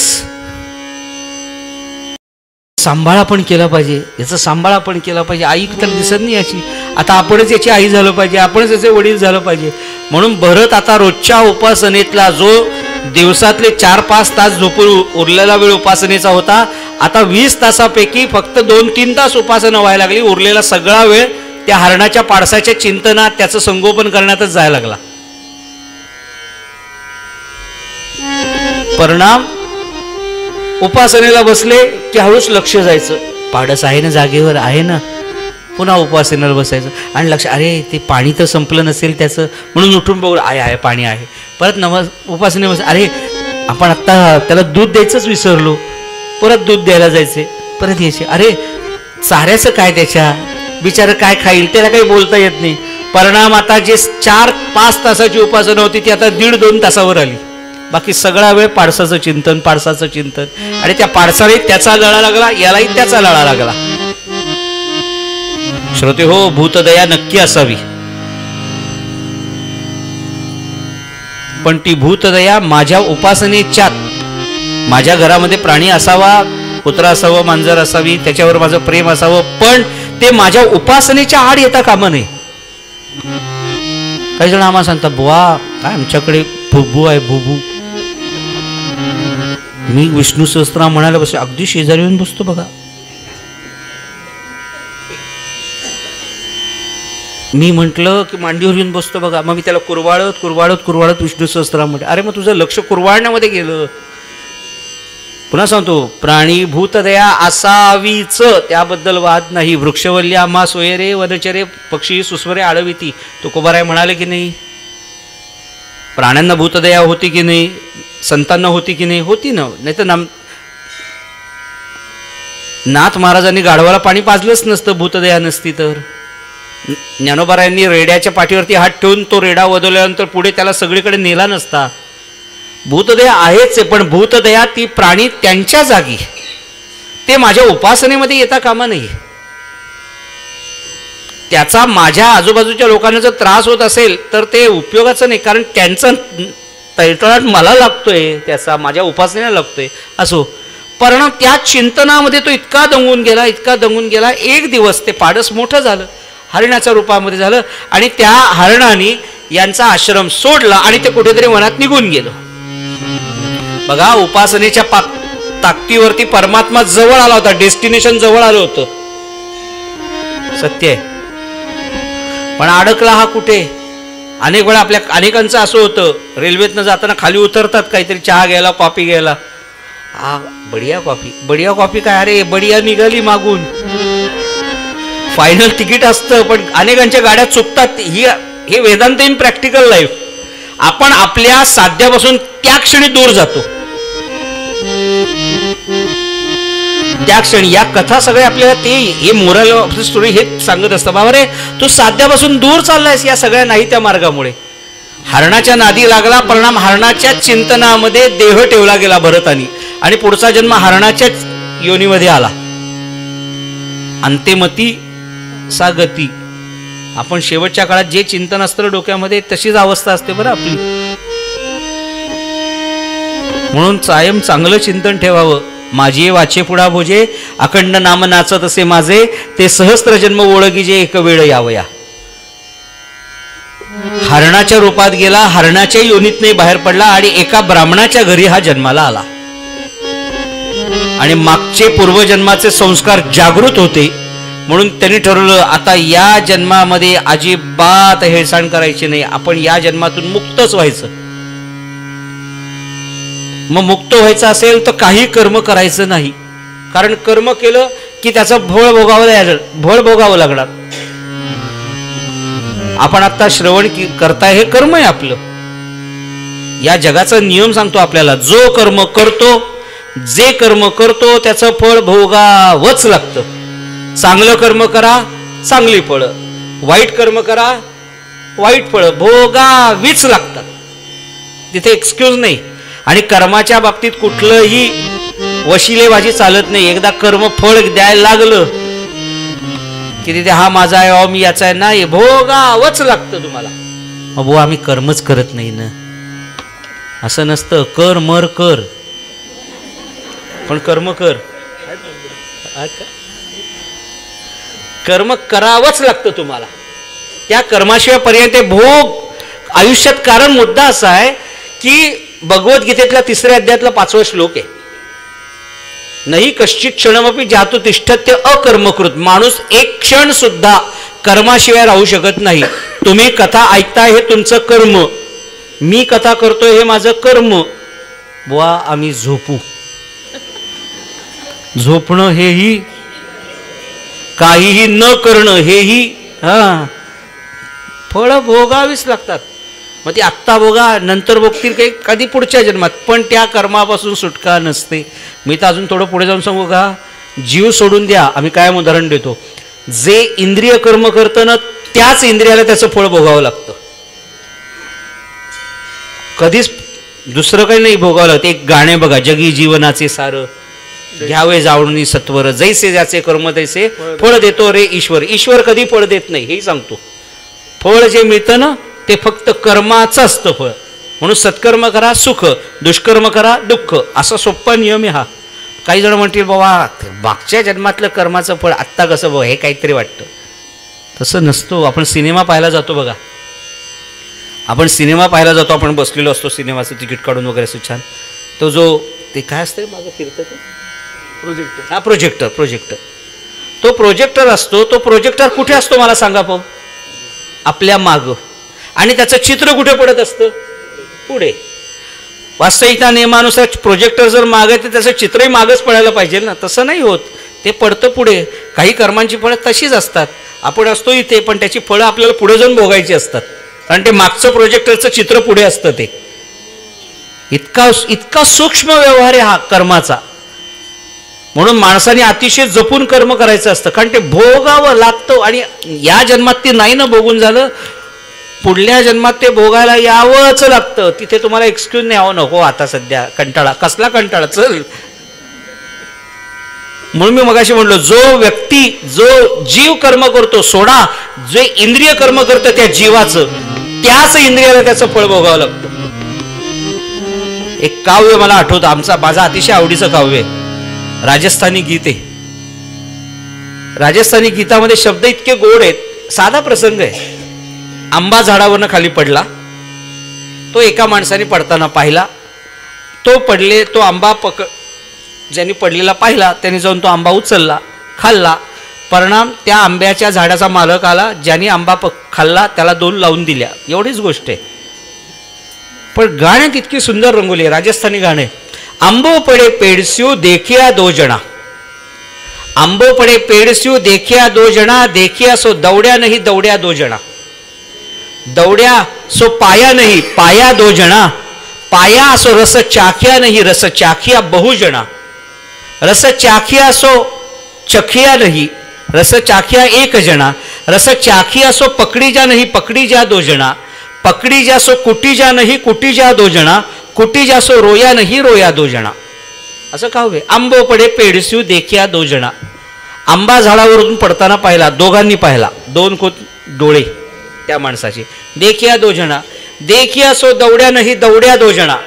ज्यांनी पाहिलं ते पळत नाही गेले, पाय पळत वेगळे गेले, दौडिया 2 जना. दौडिया सो पाया नाही पाया 2 जना. जे पळत पळत गेले त्यांनी आंबा उचलला नाही, त्यांनी 2 हातांनी आंबा उचलला. पाया सो खाया नाही खाया बहु जना. ज्यांनी आंबा उचलला त्यांना खाता आला नाही, खाणारे दात वेगळे होते. खाया सो रस चाखिया नाही रस चाखिया 1 जना. ज्यांनी रस खाल्ला, आंबा खाल्ला, त्यांना रस चाखता नाही, रस चाखणारी जीभ वेगळी होती. रस चाखिया सो पकडी जा नाही. ज्यांनी रस चाखला त्यांना येऊन त्या मालकाने पकडलं नाही, ज्यांनी आंबा खाल्ला त्याचे खांदे पकडले. पकडी जा सो कुटी जा नाही कुटी जा 2 जना. ज्यांना पकडलं त्यांनी मार खाल्ला नाही, मार खाणारे गाल वेगळे होते. आणि कुटी जा सो रोया नाही रोया 2 जना. ज्यांनी मार खाल्ला ते रडले नाहीत, रडणारे डोळे वेगळे होते. ज्या डोळ्यांनी आंबा पडताना पाहिला त्याच डोळ्याला त्याचं फळ भोगावं लागलं. एवढं सूक्ष्म पद्धतीनं जावं लागतं. आपल्याला असं वरवर फार वाटतं हे एवढं, अरे नाही बाबा, ते भोगायचंय तुला. माझं कर्म केल्यावर फळ भोगावंच लागणार आहे, तर सत्कर्म करावं का नाही या मताचा मी. माणसाच्या हातून सत्कर्म का होऊ नये. आणि भरताने तेच जाणलं, या आयुष्यात कोणतंच कर्म करायचं नाही. बोलत पण नसायचे कोणाचे. का? बोललं की परत त्याचं काहीतरी भोगावं लागेल, सुटायचंय हे ठरवलं होतं आयुष्यात.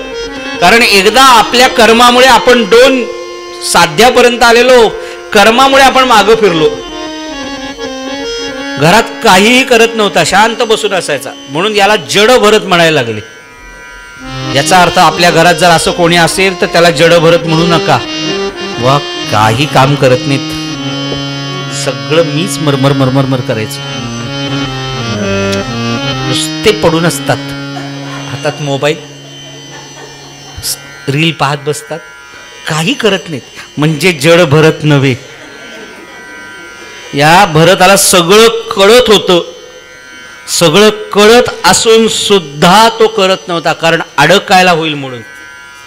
शेवट ज्या घरामध्ये तो जन्माला आला त्या घरातल्या वहिनीने सांगितलं तिच्या पतीला, याला बाहेर ठेवून या, याचा काही उपयोग नाहीये.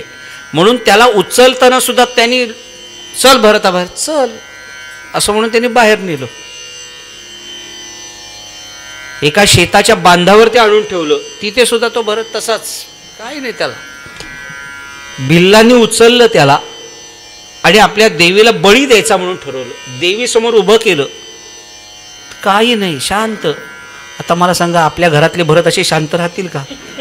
समोर ठेवलाय, हातात तलवार बिलवार घेतलाय. याची शांतता तिथे सुद्धा जागृत आहे. याची शांतता तिथे सुद्धा जागृत आहे. संपायचंच आहे कधी ना कधीतरी. आज देवी समोर संपणार, याला म्हणतात निष्क्रियता. संपायचंच, चला हरकत नाही, तसंच संपूया. पण देवीनी तिथे असं शुकदेवजी महाराज वर्णन करतात राजा परीक्षिता, देवी तिथे प्रसन्न झाली आणि हा माझा लाडका भक्त आहे, याला तुम्ही मारणारे कोण म्हणून ज्यांनी पकडून आणलो तर त्यांनाच त्यांनी देवीनं मारलो आणि परत भरताला उचललं आणि परत बांधावरती आणून ठेवून दिलं. काय बघा नशीब सुटत नाही.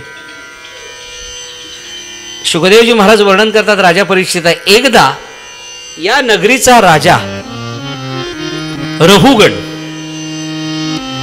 तो कपिल महामुनींच्या दर्शनासाठी निघाला होता. कपिल महामुनी कालचे देवहूती माताडी कपिल महामुनी त्यांच्या दर्शनाला निघाला होता. दर्शनाला निघालेले असताना चार त्या रहुगणाची पालखी उचलणारे होते, त्यातला एक जण त्या दिवशी आला नाही. म्हणून अरे हे कोणतरी पालखी उचलायला घ्या, कोणीतरी माणूस शोधा, कोणीतरी माणूस शोधा, कोणीतरी माणूस शोधा. म्हणून कोणीतरी माणूस शोधताना कोणी दिसला नाही. रहुगण विचारा रे कोणी आजूबाजूला आहे का बघा, तर भरत दिसला जरा हट्टा कट्टा. ए त्याला घ्या म्हणून जो भोई होता एक त्याला विचारायला, ए आ सकते हो क्या, उचलून घेऊन चला. म्हणून उचललं आणि बळ त्याच्या खांद्यावरती पालखीचा दांडा दिला आणि ती निघाली पालखी. राजा रहुगण असा त्या पालखीमध्ये बसलाय, ती पालखी चालू आहे. हा जो भरत पहिला होता तो अशा दुडक्या उड्या मारत मारत मारत पालखीच्या पुढे जात होता.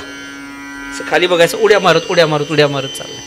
परिणाम चार भोईंपैकी एक भोई असा वाटेल जसा उड्या मारत चालला लागला, ती पालखी हलायला लागली. त्या पालखीचा दांडा होता तो त्या राजाच्या कपाळी बसायला लागला. राजा म्हणतो अरे नीट चालवा पालखी, अरे असं काय करताय, असं काय करताय. ते म्हणे तिघ जण म्हणाले आम्ही व्यवस्थित चाललोय, पण हा जो नवीन आणलाय भोई तो वाटेल तसा चालतोय. शेवट राजा जोरात ओरडला, अरे हे नीट चाल, तुला कळत नाही का मी राजा पालखीत बसलोय, तो भोई पालखी उचलतोय, मी राजा पालखीत बसलोय, कळत नाही का, नीट चाल. तेव्हा या भरताच्या मुखातून वाक्य बाहेर पडलं, राजन परिस्थिती केव्हाही बदलू शकते. आज पालखी उचलणारा पालखीत बसू सुद्धा शकतो उद्या, आणि पालखीत बसणारा उद्या पालखी सुद्धा उचलू शकतो. परिस्थिती केव्हाही बदलू शकते. हे वाक्य राजाने ऐकलं, म्हटलं अरे हा साधा कोण दिसत नाहीये, कारण आपले भोई आहेत ते फक्त पालखी उचलण्याचंच काम करतील, पण हा आपल्याला शिकवतोय बाबा. एखादा काही वेळा बघा रिक्षेवाला सुद्धा आपल्याला शिकवून जातो. हा तसं असतं काही वेळा, काऊन कुठून ज्ञान देईल माहित नसतं. राजाने पालखी बाजूला घ्यायला लावली. तत्पूर्वी राजाने ती पालखी नीट चालत नाही म्हटल्यावरती या भरताच्या पाठीवरती चापकाचे फटकारे सुद्धा मारले होते, पण त्यांनी ते सहन केले आणि वाक्य बोलला, पालखीत लक्षात ठेव, पालखीत बसणाऱ्या माणसांनी विचार करावा, आपण उद्या परिस्थिती बदलू शकते, परिस्थिती, पालखी बाजूला घ्या रे. आणि भरताला विचारतायत, राजाने हात जोडले, आपण कोण आहात, आपण मला आत्ता उपदेश केला पालखीमध्ये बसणारा माणूस पालखी उचलू शकतो, उद्या पालखी उचलणारा कधीही तरी पालखीत बसू शकतो. राजन सत्य तेच बोललो, कर्म आहे, कर्माचा फेरा कधीही फिरू शकतोस, म्हणून आत्ता या अवस्थेमध्ये आहे त्या अवस्थेत गुरुमी माज दाखवणे आपण आहे त्या अवस्थेचा. ते ट्रकच्या मागं वाक्य लिहिलं असतं बघा, हेही दिवस जातील. हे काय फक्त वाईटाचं नाही, चांगल्याचंही आहे, हे लक्षात ठेवा. त्या अवस्थेत सुद्धा आम्ही व्यवस्थित राहिलो पाहिजे. परिणाम या रहुगणाने प्रश्न विचारला, महाराज मी तुम्हाला एवढे चापकाचे फटकारे मारले, फार सुंदर संवाद इथला, मी तुमच्या पाठीवरती चापकाचे फटकारे मारले, तुम्हाला लागले नाहीत ते, तुम्ही काही हो की चूक काही केलं नाही, काही लागलं नाही. तेव्हा या भरताने उत्तर दिलं, राजन अरे ते चापकाचे फटकारे माझ्या शरीराला होते रे, शरीराचा जो आत आहे ना त्या भरताला त्याला काही नावच नाहीये, ते भरत नाही, त्याला अवयव नाही, निरअवयवी आहे, त्यामुळे त्याला काही लागलं नाही, माझ्या शरीराला लागलं. रहुगण म्हटलं असं शक्यच होणार नाही, जर शरीराला मी फटका मारलाय तर तो आत्म्यालाही बसला पाहिजे, शरीराला जर मी फटका मारला तर तो आत्म्यालाही बसला पाहिजे. भरत म्हटलं कसं काय.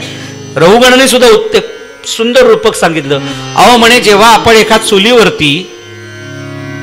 चुलीवरती भात शिजवायला ठेवतो, तांदूळ शिजवायला ठेवतो, भात नाही, तांदूळ शिजवून भात करतो आपण, त्याचा तो भात कसा होतो. रहुगणाने सांगितलं, त्या चुलीमध्ये त्या पातेल्याखाली जी लाकडं लावलेली असतात त्याच्यात आपण अग्नी प्रज्वलित करतो, तो जो अग्नी आहे त्या अग्नीमुळे पहिल्यांदा जे ठेवलेलं पातेलं असतं ते पातेलं गरम होतं.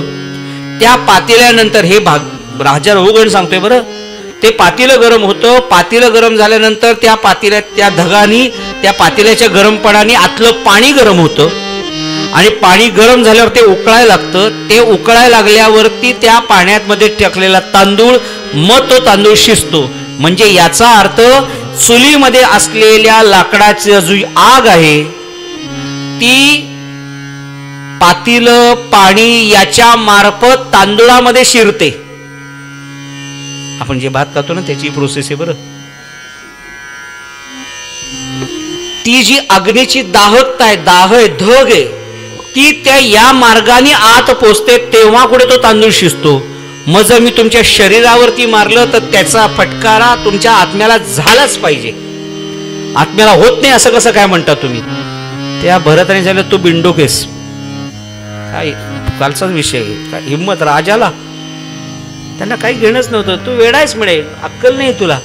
अरे बाबा, मी तुला पहिल्यापासून ओरडून सांगतोय, आत्मा हा निरअवयवी असतो, त्याला अवयव नसतात, त्याला भावभावना नसतात. आणि तू जे सांगितलं लाकूड, अग्नी, पाणी, काय ते पातेलं, तांदूळ, हे सगळे अवयवी पदार्थ आहेत. ते दिसतात डोळ्यांना, आत्मा दिसत नाही. त्यामुळे अवयवी पदार्थ याचं वर्णन तू निरअवयवी पदार्थाला कसं करतोस? त्यामुळे आत्मा हा वेगळा असतो. उदाहरण आजच्या भाषेत देऊ का? मोबाईल वेगळा असतो आणि सिम कार्ड वेगळं असतं बघा. एखादा मोबाईल पडला, त्याच्यावरनं गाडी गेली, मोबाईल गेला, पण पहिलं काय आपण बघतो, सिम व्यवस्थित आहे ना, तेवढं बघा बाबा. का पुढे नवीन हँडसेट घेता येईल, त्याच्या सिम वेगळं ते टाकलं, मोबाईल चालवू शकतो. आपण विचार काय करतो? आपण सगळे हँडसेटचा विचार करतो, त्या सिमचा कोणीच विचार करत नाही. तसं त्या जर काही घडलं, सिमला काहीतरी प्रॉब्लेम येणार नाही, जे पण हँडसेटला काहीतरी प्रॉब्लेम येईल पण सिमला येणार नाही. तसं या देहावरती आघात होऊ शकतो. शरीराचं जो बसलाय आत्मा, त्याचं काय? म्हणून त्याचं तो चिंतन कर. रहुगणाला लक्षात आलं हा खरंच दिव्य आहे. म्हणून राजा रहुगणाने सांगितलं कपिल महामुनींकडे जाणं कॅन्सल करा, हेच माझे गुरु. आणि म्हणे तुम्ही माझे गुरु व्हाल का? याने सांगितलं बास, उपदेश झाला एवढा, तुझा गुरु झालो की परत तुझ्याकडे मी येणार, परत तुझ्या संसाराबरोबर माझा संसार सुरू होणार, परत मला इथे यावं लागेल. मी त्याच्यातनं दूर व्हायचाच प्रयत्न करतोय. म्हणून शुकदेवजी महाराज वर्णन करतात, राजा परीक्षिता भरताला तिथेच ठेवलं आणि रहुगण परत गेला. आणि भरत सुद्धा भगवंताच्या आवाहानंतर भगवंताबरोबर निघून गेले. गोपाल कृष्ण भगवान की जय. भरताचं चरित्र आपल्याला तेच शिकवतं, बाबा रे, तुम्ही कर्माच्या फेऱ्यात अडकला की संपलं. म्हणून जेवढं कर्माच्या फेऱ्यातनं सुटता येईल, हे माझं कर्म नव्हे, हे माझं कर्म नव्हे, हे माझं नव्हे, हे माझं नव्हे, हे तो श्रींची इच्छा, त्याचं कार्य करण्यासाठी मी परत आलेलो आहे. आपण घरामध्ये स्वतःच्या विकत आणलेली मेथीची जुडी निवडतो, किती तन्मयतेने निवडतो, पानन पान पानन पान पान. एखादं खराब पान असेल तर असं पुसून बिसून टाकून देतो. तेच जर आपण आपल्या मैत्रिणीकडे कोथिंबीर किंवा मेथी निवडायला गेलो तर सर बघत पण नाही आपण. हा जो फरक आहे ना, तोच कर्मातला फरक आहे. मी माझं कर्म म्हटलं तर ते अतिशय मनापासून केलं जातं, पण हे माझं कर्म नाही, त्याचं आहे असं म्हणून केलं जातं. त्या कर्माचा लेप लागत नाही. एसटीचं दार आणि स्वतःच्या गाडीचं दार फरक आहे की नाही? लावू का आपण तसं फाटकन जोरात म्हणून? काय ते त्याचंच आहे, बघून गेल तो. तसंच आहे, ते त्याचंच आहे, बघून गेल तो. या भावनेनं संत आयुष्यभर राहिले म्हणून ते सहज सुटले. आपण प्रत्येकाचा विचार करतो. आता मी तुम्हालाच प्रश्न विचारतो आणि आपण कथा पुढे नेऊया. कर्माचा नियम आहे की जो कर्म करतो त्याचं तो फळ भोगतो, बरोबर? बरोबर का? हो म्हणा. हा, जो कर्म करतो तोच फळ भोगतो, बरोबर? आता पुढचा प्रश्न. गेले 2 दिवस आपण ऐकतोय, करते करविते कोण आहेत मग? हा, भगवंत, बरोबर? म्हणजे करते करविते भगवंत, फायनल लॉक करू. करते करविते भगवंत. आणि कर्म आपण नियम काय ऐकला? जो करतो तो फळ भोगतो. मग करता करविता जर भगवंत, तर फळ कोणी भोगली पाहिजेत? बरोबर? हा, बरोबर, अगदी बरोबर आलात, ट्रॅकवर आहात तुम्ही. फळ भोगली पाहिजेत भगवंतानी. भोगतं कोण? हाच अडचणीचा विषय. हे कसं काय होऊ शकतो? भगवंत कर्म, भगवंताने जर कर्म केलं तर ते फळ त्यानेच भोगलं पाहिजे, पण भोगतो आपण याला. कारण कर्माचं फळ भगवंताकडे निघालेलं असतं. जायला कर्माचं फळ भगवंताकडे निघालेलं असतं, पण त्या कर्म आणि भगवंत याच्या मार्गामध्ये आपण मी रूपाने उभे असतो, म्हणून ते फळ आपल्याला भोगावं लागतं. पंढरीनाथ महाराज की जय. मी भोगलं, मध्ये मी आलो, भोग आता मग सगळं. शाळुंकी मंजुळा बोलत असे वाणी, बोलविता धनी वेगळाच. तो करतो तो बघून घेईल, तो करतो तो बघून घेईल, मी फक्त निमित्त मात्र. या भावनेनं संत आयुष्यभर राहिले. मला नाही माहिती, त्यांनी करून घेतलं, त्यांनी करून घेतलं. आम्हाला सुद्धा लोक म्हणतात, काय महाराज कथा अप्रतिम झाली, विलक्षण कथा. मग आम्ही सुद्धा आपलं स्टेटस वाढण्यासाठी आम्ही काय करणार? करता करविता परमात्मा आहे, तो स्वयंपाक तयार करतो, आम्हाला वाढायला देत असतो, आम्ही ते वाढत असतो. असं लोकांना आवडते. लोक म्हणतात, काय महाराज ताकदीचे आहेत बघा, खरंच. आणि मनात मात्र अभ्यास केलाय मी. काय काय करावं लागतं तुम्हाला काय माहिती. हे सगळं माझं मनात सूक्ष्म पातळीवर चालू असतं. आलं मी भोग आता सगळं. मग त्यामुळे त्याची कथा त्यांनी करून घेतलं. नाही देवा तूच खरा, तूच खरा, तूच खरा. असं शुकदेवजी महाराज जेव्हा सांगायला लागले तेव्हा राजा परीक्षिताने विचारलं, महाराज तूच खरा असं म्हणणाऱ्या एका भक्ताचं उदाहरण मला सांगावं. शुकदेवजी महाराज वर्णन करतात, राजा परीक्षिता ऐक, आपल्या थोरल्या भावाचा वध ज्या नारायणाने केला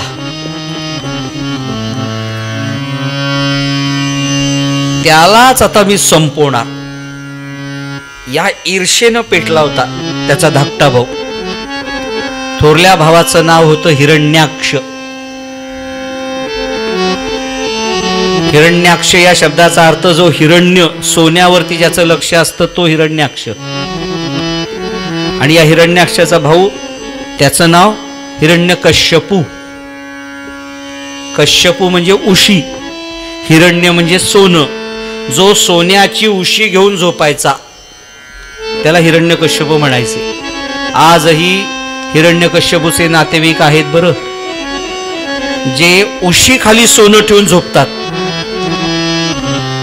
ते सगळे तिकडे त्याचे नातेवाईक. या हिरण्यकश्यपूने ठरवलं, नाम घेऊ नये नारायणाचे.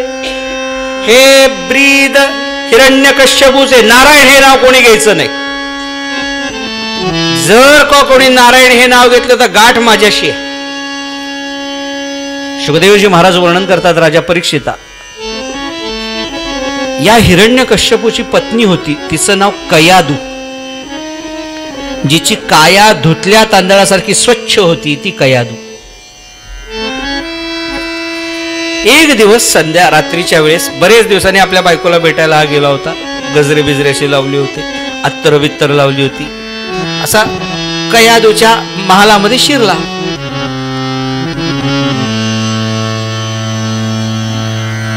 आणि कयादूच्या जवळ गेल्यावरती कयादू म्हटली, अहो मी आज एक ऐकलंय. काय? तुम्ही सगळ्या राज्यामध्ये दवंडी पिटवले की माझ्या शत्रूचं नाव घ्यायचं नाही, माझ्या शत्रूचं नाव घ्यायचं नाही, माझ्या शत्रूचं नाव घ्यायचं नाही. तिला नारायण हे नाव माहीत नव्हतं. माझ्या शत्रूचं नाव घ्यायचं नाही, माझ्या शत्रूचं नाव घ्यायचं नाही. मला एकच विचारायचंय, काय तुमच्या शत्रूचं नाव आहे काय? मला तरी सांगा. उद्या चुकून माझ्याचकडनं ते नाव म्हटलं गेलं तर पंचायत नको व्हाय. त्यांनी सांगितलं, वेडीएस की काय, मी लोकांना सांगतोय माझ्या शत्रूचं नाव घेऊ नका आणि तू मलाच घ्यायला होती. असं काय करता? एकदाच सांगा, एकदाच, बस एकदा, मी परत परत विचारणार नाही. त्याने सांगितलं, मी नाव सांगणार नाही. असं काय करता? मी सांगते ना तुम्हाला, मला त्या नावामध्ये काही महत्वाचं नाहीये. ते नाव माझ्याकडनं कधी परत उच्चारलं नाही, सांगितलं ना, मी लोकांना सांगितलं नाव घेऊ नको म्हणून. तिने सांगितलं, मग लांब व्हा, स्विगीवरनं काय मागवायचं ते मागवा. पहिलं माझ्या शत्रूचं नाव सांगा मला, तरच तुम्हाला इथे प्रवेश.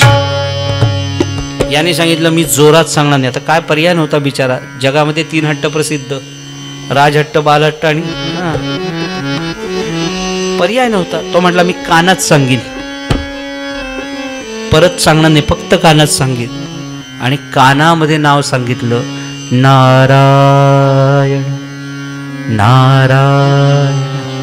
आणि याच क्षणी गर्भसंभव घडला आणि हिच्या कानातून नारायण हे नाव ऐकलं आणि ते त्या उदरामध्ये, गर्भामध्ये बिंबित झालं. हा हिरण्यकश्यपू ब्रह्मदेवांच्या तपश्चर्याला निघून गेला आणि ब्रह्मदेवांना प्रसन्न करून घेतलं. ब्रह्मदेवांना प्रसन्न करून घेतलं आणि ब्रह्मदेवांना प्रसन्न केल्यावरती एकच वर मागितला, मरण नसावे आम्हा, मरण नसावे आम्हा. ब्रह्मदेव म्हणाले हे पॉसिबल नाही, इथे जन्माला आलेला प्रत्येकाला जावंच लागतं. मी सुद्धा इथे आलो, एक ना एक दिवस मीही जाणार आहे. इहलोकीचा ब्रह्माही मडका, ज्ञानोबाराय म्हणतात. आलेल्याला जावं लागेल. नाही म्हणे मला नकोय, मला मरण नको. आहा, मला मरण नको. अरे होणार नाही, नाही आलास तरी आमच्यावर बरं नाही, जाऊ शकतोस. नाही नाही नाही, मग मरण नाही ना. मग मला मग एक सांगतो, मरण नसावे आम्हा, मानव पशुदेव याच त्याच्यापासून नको, त्याच्यापासून नको, मरण नको असं सांगत असताना मला कोणाकोणापासून मरण हवं हेही सांगून टाकलं. बघा, ताकद प्राप्त झाली म्हटल्यावरती हिरण्यकश्यपू एक वेगळी शक्ती घेऊन पुन्हा एकदा समाजामध्ये आला आणि येता क्षणी आणि परिणाम नारायणाला कसा संपवता येईल. आणि इकडे ही कयादू शांत झोपली होती. उदरामध्ये अंश वाढतोय आणि वरती देवांची सभा भरली. अरे त्या एक हिरण्यकश्यपू सांभाळताना नाकी नऊ येतोय. आता हिच्या पोटी येणारा जो अंश आहे तो आपल्याला आणखीन त्रासदायक ठरेल, आपल्याला आणखीन त्रासदायक ठरेल. त्यापेक्षा आपण, इंद्राने असं ठरवलं, आपण या कयादूलाच पळवून नेऊया. तिला उचललं आणि कोणीही बघत नाहीये ना अशा अवस्थेत तिला बाहेर आणलं, आपल्या विमानामध्ये ठेवलं आणि कयादूला घेऊन जात असताना एका व्यक्तीनं पाहिलं. कोणी पाहिलं? उद्या सकाळी 9:30 वाजता पाहूया. तोपर्यंत हरी बोल हरी बोल हरी हरी बोल.